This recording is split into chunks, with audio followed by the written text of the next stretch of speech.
Hello everyone, నేను మీ Sunitha. Welcome to my zone. Hello అండి, నమస్తే అండ్ వెల్కమ్ బ్యాక్.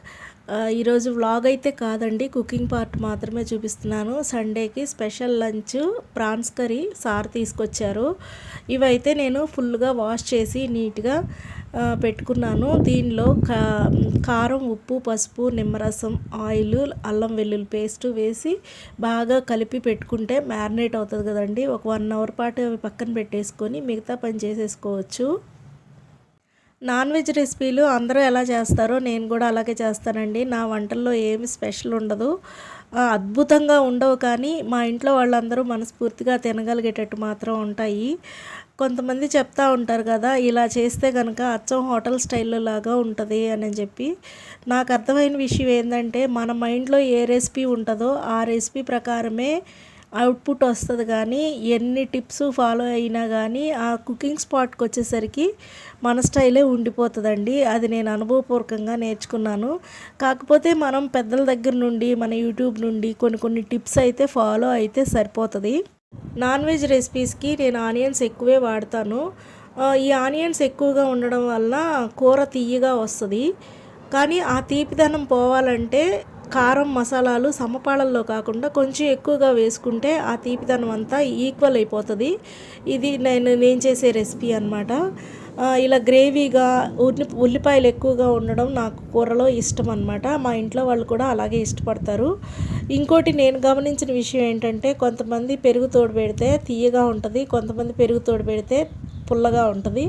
కొంతమంది మొక్కలు నాటే విషయానికి వస్తే, కొంతమంది నాటిన మొక్కలు బాగా పెరుగుతాయి, కొంతమంది నాటిన మొక్కలు ఊరికే నిద్రపోతాయి. అంటే నేను వేరియేషన్ మాత్రమే చెప్తున్నాను, ఎవరిని కించపరచట్లేదు. ఒక్కొక్కరిది ఒక్కొక్క చేతి వాటం, అది మాత్రమే చెప్పదలుచుకున్నాను.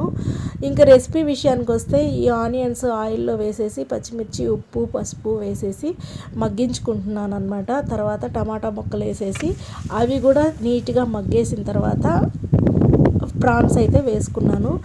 ప్రాన్స్ వేసి కలిపెట్టేసిన తర్వాత నేను వాటర్ అసలు వేయను, ఎందుకంటే ప్రాన్స్లో నుంచి రిలీజ్ అయ్యే వాటర్తోనే అవి ఉడికితే చాలా టేస్ట్ వస్తుంది. లాస్ట్లో కావాలంటే ఒక చుక్క నీళ్లు పోసుకోవచ్చు. మనం ముందే వాటర్ పోయడం వల్ల కర్రీ సప్పబడిపోతుంది, అందుకని వాటర్ వేయను అనమాట. ఒక 10 నిమిషాలు అయితే కర్రీ మగ్గిందనమాట. ఇప్పుడు నేను గరం మసాలా వేస్తున్నాను. ఇంకోటి, నేను పుదీనా కానీ, కొత్తిమీర కానీ, టమాటా, పచ్చిమిర్చి ఇవన్నీ ఇంట్లోనే పెంచుతున్నానండి. టమాటా అయితే మొన్న వేశాను. పుదీనా చూడండి చాలా బాగా పెరిగింది ఈ వర్షాల కారణంగా.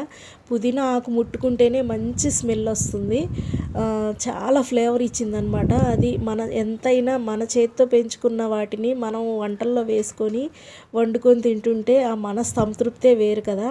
చాలా హ్యాపీగా ఫీల్ అయ్యాను నేను కూడా. వాటిని చూస్తేనే చాలా ఆహ్లాదంగా ఉంటుంది. టమాటా అయితే ఇంకా కాయలు అయితే రాలేదు, చిన్నగా ఎదుగుతుంది. అది వంట అయితే అయిపోయింది, మా సార్కి అయితే వడ్డించేసాను. ఆఖరిగా నేను చెప్పేది ఏంటంటే, చేత్తో తినేదానికి స్పూన్తో తినేదానికి చాలా తేడా ఉంటుంది. కొలతలు అయితే స్పూన్లతో కాకుండా చేతిలో వేసి చూడండి, ఇంగ్రీడియంట్స్లో ఉండే మహిమ చేతిలోకి వచ్చి వంట అద్భుతంగా ఉంటుంది. That's about my today's video. Thank you.